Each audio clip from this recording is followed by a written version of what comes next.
Hi hello friends எல்லாருக்கும் வணக்கம். நிஃப்டியை பொறுத்தளவுக்கும் நிஃப்டியில் எல்லா இண்டெக்ஸும் இன்றைக்கி ஓரளவுக்கு ஃப்ளாட்டாக தான், அதுவும் ஓரளவுக்கு ரெட்டில் தான் முடிச்சிருக்காங்க.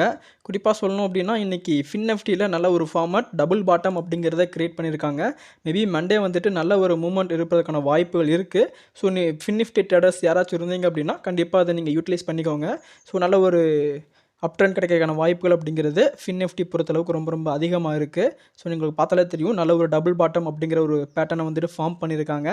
ஸோ கண்டிப்பாக அதை நோட் பண்ணி நீங்கள் உங்களோட ட்ரேடுக்கு யூஸ் பண்ணிக்கோங்க. ஓகேங்களா? அடுத்ததாக சவுத் இந்தியன் பேங்க்கில் ரைட்ஸ் யூஸுக்கு எப்படி அப்ளை பண்ணுறது அப்படிங்கிறதா வந்துட்டு நிறைய பேர் கேட்டிருந்தாங்க. ஆக்சுவலாக நான் வீடியோ போடும்போது உங்களுக்கு எல்லாத்துக்கும் மேக்ஸிமம் தெரிஞ்சிருக்கும் அப்படின்னு நினச்சி தான் வந்துட்டு நான் எதுவுமே சொல்லலை. அதாவது உங்களுக்கு ரொம்ப ரொம்ப ஈஸியாக அதை பண்ணி முடிக்கணும்னு நினச்சிங்க அப்படின்னா உங்களோட டீமெண்ட் அக்கௌண்ட் வந்துட்டு எந்த பேங்க்கில் இருக்குது அப்படிங்கிறது உங்களுக்கு தெரியும்ல. இப்போ உங்களுக்கு எஸ்பிஐ பேங்க்கில் இருக்குது அப்படின்னா நீங்கள் டேரெக்டாக எஸ்பிஐ பிரான்ச் போயோ, இல்லை ஐசிஐசிஐ பேங்க் இருக்குது அப்படின்னா டேரெக்டாக ஐசிஐசிஐ பேங்க் போயோ வந்துட்டு அதுக்கான ப்ராசஸை வந்துட்டு ஆன்லைன்லையும் பண்ணி கொடுப்பாங்க. அதே சமயத்தில் ஆஃப்லைனில் பண்ணோம் அப்படின்னா நீங்கள் ஆன்லைனில் போயிட்டு South Indian Bank rights issue application அப்படிங்கிறத டவுன்லோட் பண்ணிங்க. ஸோ டவுன்லோட் பண்ணிங்க அப்படின்னா உங்களுக்கு ஒரு ஃபார்ம் வரும். அந்த ஃபார்மை ஃபில்அப் பண்ணிவிட்டு டேரெக்டாக உங்களோட பேங்க்கோட ஓன் பிரான்ச்சுக்கு போயிட்டு அங்கே நீங்கள் கொடுத்தீங்க அப்படின்னா இதுக்கான ப்ராசஸை வந்துட்டு அவங்களே பண்ணி உங்களுக்கு எவ்வளோ குவான்டிட்டி லாக் பண்ணணுமோ அதுக்கான அமௌண்ட்டை வந்துட்டு அவங்க ஃப்ரீஸ் பண்ணுவாங்க. அடுத்ததாக உங்களோட அலாட்மெண்ட்க்கு அப்புறமா வந்துட்டு அந்த ஷேர்ஸ் உங்களோட போர்ட்ஃபோலியோ ரிஃப்ளெக்ட் ஆகும். இதுதான் வந்துட்டு ப்ராசஸ். ரொம்ப ரொம்ப சிம்பிளான ப்ராசஸ் தான். நீங்களே ஓனாக பண்ணணும்னு நினச்சிங்க அப்படின்னா உங்களோட மொபைல் அப்ளிகேஷன் நெட் பேங்கிங் இல்லை உங்களோட மொபைல் பேங்கிங்கில் போயிட்டு வேல்யூ ஆடட் சர்வீசஸ் அப்படின்னு இருக்கும். அந்த வேல்யூ ஆடட் சர்வீசஸ்க்குள்ளே போயிட்டு அதில் பப்ளிக் இஷ்யூ அப்படின்னு ஒரு ஆப்ஷன் இருக்கும். அந்த ஆப்ஷனுக்குள்ளே போயிட்டு நீங்கள் சவுத் இந்தியன் பேங்க்கை சூஸ் பண்ணி இதில் நீங்கள் கலந்துக்கலாம். அதில் சிஐஎஃப் நம்ம ஒரு நம்பர் தேவைப்படும். அதுவும் வந்துட்டு ஜென்ரேட் பண்ணுறதுக்கான ஆப்ஷனும் கீழே இருக்கும். நீங்கள் கரெக்டாக வாட்ச் பண்ணி அதுக்கான ப்ராசஸை பண்ணுங்கள். ஏன்னா இப்போதைக்கு நம்ம வந்து அந்த ப்ராசஸ் பண்ண முடியாது. ஏன்னா என்கிட்ட வந்துட்டு இப்போது சவுத் இந்தியன் பேங்க்கோட ஷேர்ஸ் எதுவுமே இல்லை. நான் ஃபுல்லாகவே வந்துட்டு 39 ரூபா அப்படிங்கிற ரேஞ்சில் நான் ஃபுல்லாக எக்ஸிட் ஆகிட்டேன் அந்த பங்குலேருந்து. இப்போதைக்கு இந்த பங்கு என்கிட்ட ஒரு பங்கு கூட கிடையாது. திரும்பவும் நான் நல்ல இடத்துல வந்துட்டு என்ட்ரி கொடுப்பேன். அது வரைக்கும் நான் வெயிட் பண்ணிட்டு தான் இருக்கேன். ஸோ அதனால் புதுசாக யாராச்சும் பை பண்ணுறேன்னு நினைக்கிறவங்க வந்து கொஞ்சம் வெயிட் பண்ணுங்கள். ரைட்ஸ் இஷ்யூக்காக போய் இதில் பங்கேற்கணும் அப்படின்னு நீங்கள் பங்கை வாங்க வேண்டாம் அப்படிங்கிறது என்னோட ஒப்பீனியன். ஓகேங்களா? இல்லை நீங்கள் ஆல்ரெடி எக்ஸிஸ்டிங் ஹோல்டர், நான் ஒரு எஸ்சிபி மெத்தடில் வந்துட்டு ரொம்ப நாளாக இந்த பங்கில் இன்வெஸ்ட் பண்ணிகிட்டு இருக்கேன், சடனாக நல்லா எக்ஸிட் ஆக முடியாது அப்படின்னு ஃபீல் பண்ணுறவங்க டெஃபினட்டாக வந்துட்டு நீங்கள் இந்த மாதிரி ரைட்ஸ் இஷ்யூவில் கலந்துக்கோங்க. அது உங்கள் இன்வெஸ்ட்மெண்ட்டை வந்து நல்லா பூஸ்ட் பண்ணும். ஏன்னா உங்களோட இன்வெஸ்ட்மெண்ட்டை வந்துட்டு ரொம்ப ரொம்ப சீக்கிரமாக ஆவரேஜ் பண்ணுறதுக்கு இந்த மாதிரி ஒரு மெத்தட் ரொம்ப ரொம்ப யூஸாக இருக்கும். ஏன்னா ரூ. 20 ரூ. 22 அப்படிங்கிற அமௌண்ட்டில் இந்த பங்கை மிஸ் பண்ணவங்க நிறைய பேர் இருப்பாங்க. மேபி அவங்களுக்கும் வந்துட்டு இந்த ஆஃபர் ரொம்ப ரொம்ப யூஸ்ஃபுல்லாக இருக்கும்னு நினைக்கிறேன். மேபி ஒரு அதிகமான அமௌண்ட்டில் நீங்கள் பை பண்ணிவிட்டு ரூ. 22 அப்படிங்கிற லெவலில் ஆவரேஜ் பண்ணும்போது உங்களுக்கு பெனிஃபிட்டாக கூட இருக்க வாய்ப்புகள் அப்படிங்கிற ரொம்ப ரொம்ப அதிகமாக இருக்குது. இப்போ நான் சொன்னது உங்களுக்கு எதுவுமே புரியலைனாலும் டேரெக்டாக நீங்கள் உங்களோட பேங்க் பிரான்ச்சுக்கு போயிட்டு அங்கே கண்டிப்பாக வந்துட்டு இந்த டிமெட் சர்வீஸுக்காகவே ஒரு ஆஃபீஸர் இருப்பார். டேரெக்டாக நீங்கள் அவங்கள்ட்ட போயிட்டே வந்துட்டு உங்களோட கொரீஸை கேட்டீங்க அப்படின்னா அவங்க கிளியராக உங்களுக்கு எக்ஸ்பிளைன் பண்ணுவாங்க. அது மட்டும் இல்லாமல் என்னென்ன பண்ணணும் அப்படிங்கிறது உங்களுக்கு ரொம்ப ரொம்ப தெளிவாக சொல்லி உங்களுக்கு அந்த ப்ராசஸையும் வந்துட்டு கம்ப்ளீட் பண்ணி கொடுப்பாங்க. நீங்கள் டேரெக்டாக வந்துட்டு உங்களோட பிரான்ச் அப்ரோச் பண்ணுங்கள். ஓகேங்களா? அடுத்ததாக நம்ம வோடாஃபோன் ஐடியா பற்றி தான் பார்க்க போகிறோம். உங்களுக்கு இந்த சார்ட்டை பார்த்தாலே தெரியும் ரொம்ப ரொம்ப ஒரு டெக்னிக்கல் பேஸ் பண்ணி ஸ்டாக் ரொம்ப ரொம்ப பயங்கரமாக மூவ் பண்ணிட்டு இருக்காங்க. இன்றைக்கி மட்டுமே கிட்டத்தட்ட ஒரு 7.67% வந்துட்டு ஏற்றம் கொடுத்துருக்காங்க. இதுக்கான ரீசன் என்ன அப்படின்னு நம்ம பார்க்கும்போது ஒரு முக்கியமான 3 ரீசன்ஸ் இருக்குது. அதில் மெயின் ரீசன் வந்துட்டு அவங்க ஃபண்ட் ரைசிங் பண்ண போகிறாங்க. போர்ட் மீட்டிங் வந்துட்டு 27 நடக்க போகுது. அதில் வந்துட்டு ஃபண்ட் ரைசிங் ரைட்ஸ் இஷ்யூ வழியாவா இல்லை பப்ளிக் ஆஃபரிங் வழியாவா இல்லை ப்ரைவேட் பிளேஸ்மெண்ட் வழியாவா அப்படிங்கிற முடிவை வந்துட்டு எடுக்க போகிறாங்க. ஸோ அது மட்டும் இல்லாமல் ஒரு கான்ட்ரோவர்சி ஒன்று போயிட்டு இருந்துச்சு. என்ன அப்படின்னு பார்த்தீங்கன்னா ஆதித்யா பிர்லா குரூப் வந்துட்டு நம்ம வோடாஃபோன் ஐடியாவிலேருந்து எக்ஸிட் ஆக போகிறாங்க அப்படிங்கிற மாதிரி இப்போ அதுக்கு வந்துட்டு ஒரு முற்றுப்புள்ளி வச்சிருக்காரு. யார் அப்படின்னு பார்த்தீங்கன்னா கேஎம் பிர்லா வந்து என்ன சொல்லியிருக்காரு அப்படின்னா எந்த ஒரு பிளானும் கிடையாது எங்களுக்கு வோடாஃபோன் ஐடியா விட்டு எக்ஸிட் ஆகிறதுக்கு அப்படிங்கிற மாதிரி சொல்லியிருக்காரு. இந்த சில நியூஸஸ் பேஸ் பண்ணி தான் வந்துட்டு இன்றைக்கி நல்ல ஒரு ஏற்றம் அப்படிங்கிறத கொடுத்துருக்காங்க. ஆனால் இதுக்கு அப்படியே ஆப்போசிட்டாக ஒரு நியூஸ் வந்திருக்கு இன்றைக்கி. அதாவது ட்ராய் வெளியிட்ட டேட்டா படி ஜியோவில் கிட்டத்தட்ட ஒரு 40 லட்சம் சப்ஸ்கிரைபர்ஸ் வந்துட்டு புதுசாக ஆடாக இருக்காங்க. ஆனால் அப்படியே ஆப்போசிட்டாக வந்துட்டு வோடாஃபோனில் கிட்டத்தட்ட 10 லட்சம் சப்ஸ்கிரைபர்ஸ் பக்கம் இழந்திருக்காங்க. இந்த மாதிரி ஒரு கான்ட்ரடிக்டரியான விஷயத்தில் வந்துட்டு எப்படி வோடாஃபோன் ஐடியா வந்துட்டு நல்லா இம்ப்ரூவ்மெண்ட் ஆகுது அப்படின்னு யோசிக்கும்போது இந்த மாதிரி பங்குகள்லேருந்து நம்ம கொஞ்சம் சேஃபாக இருக்கிறது நமக்கு தெரிஞ்சு கொஞ்சம் பெட்டர் அப்படிங்கிற மாதிரி ஃபீல் ஆகுது. அதனால தான் வந்துட்டு மேக்ஸிமம் இந்த பங்குகளை வந்துட்டு நம்ம வாங்க சொல்கிறது கிடையாது. ஆல்ரெடி இந்த ஸ்டாக்கை பற்றி நம்ம பேசியிருக்கோம். ஆனால் வந்துட்டு இன்னும் கான்ஃபிடென்ட் வர மாட்டேங்குது இந்த மாதிரி பங்குகளை வாங்குறதுக்கு. ஏன்னா ஒரு சைடு வந்து நல்ல நியூஸ் வந்துச்சு அப்படின்னா இன்னொரு சைடு வந்துட்டு அந்த பங்கு வளர்றதுக்கு தேவையான முக்கியமான பேஸான கஸ்டமர் பேஸ் குறைஞ்சிட்டு இருக்கு அப்படிங்கிற நியூஸ் பார்க்கும்போது கண்டிப்பாக கொஞ்சம் பயமாக தாங்க இருக்குது. இல்லை எனக்கு ரிஸ்க் எடுக்கிறது பிடிக்கும் அப்படின்னு நினைக்கிறவங்க வந்துட்டு தாராளமாக அதை ட்ரை பண்ணுங்கள். ஸோ இந்த 2 நியூஸ் நீங்கள் பக்கத்தில் வச்சுட்டு ஒப்பீனியன் உங்ககிட்ட விட்டுறேன். இதில் இன்வெஸ்ட் பண்ணலாமா வேண்டாமா அப்படிங்கிற உங்களோட ஒப்பீனியன் வந்துட்டு மறக்காமல் கமெண்ட்டில் சொல்லுங்கள். சரிங்களா? அடுத்ததா வந்துட்டு இந்த வாரத்தோட என் போர்ட்ஃபோலியோ அதிகமாக ரிட்டர்ன்ஸ் கொடுத்த ஜியோ ஃபினான்ஷியல் சர்வீஸை பற்றி தான் பார்க்க போகிறோம்.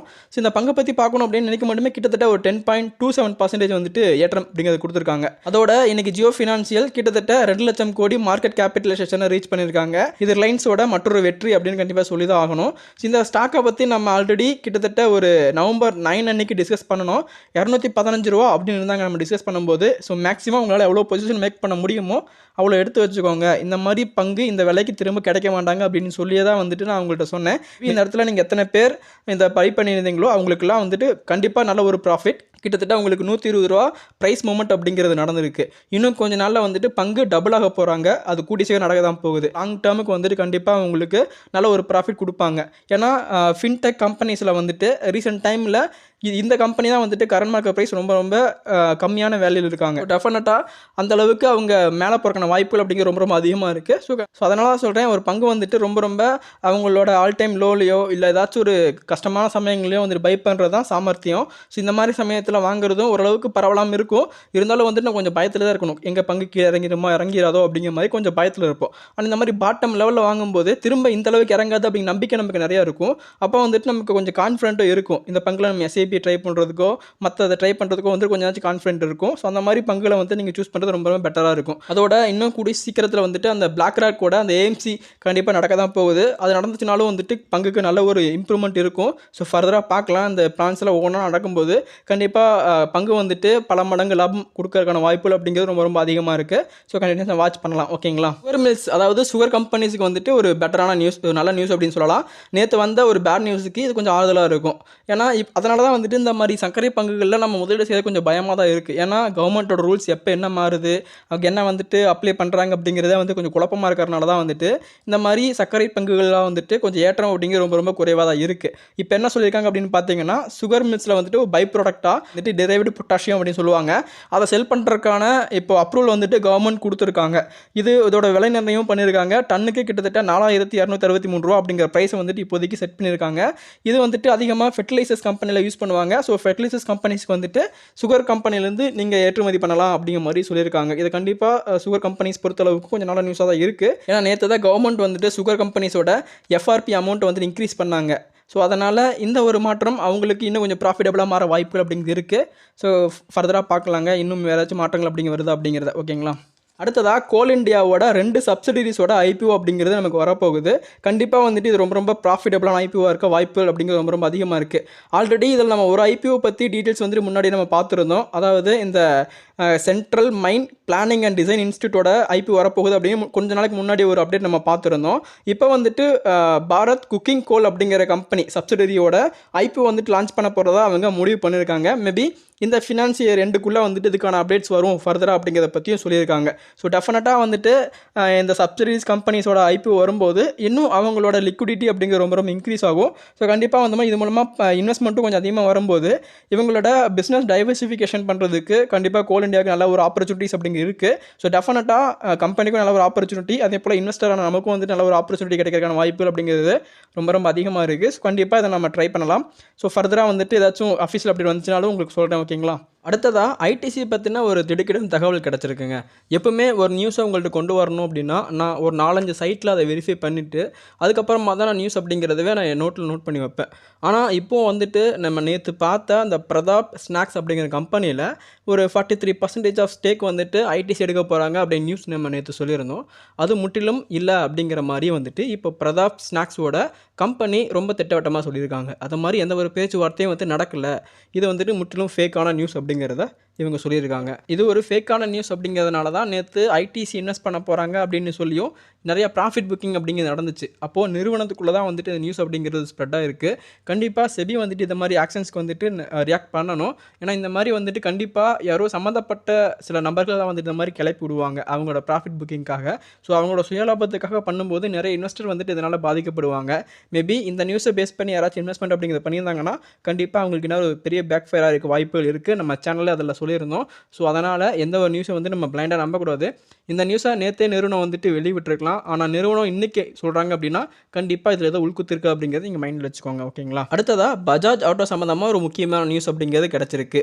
அவங்க யூலு பைக்ஸ் அப்படிங்கிற கம்பெனியில் அவங்களோட அடிஷ்னல் ஸ்டேக்கை வந்துட்டு இன்க்ரீஸ் பண்ணுறாங்க. ஆல்ரெடி அந்த கம்பெனியில் அவங்க ஸ்டேக் வச்சுருக்காங்க. இப்போ எக்ஸட்ரா வந்துட்டு ஒரு 45 crores வந்துட்டு அதில் இன்வெஸ்ட் பண்ண போகிறதா சொல்லியிருக்காங்க. ஸோ மொத்தமாக அவங்க ஸ்டேக் வந்துட்டு இப்போ 18% இம்ப்ரூவ்மெண்ட் அப்படிங்கிறதாக போகுது.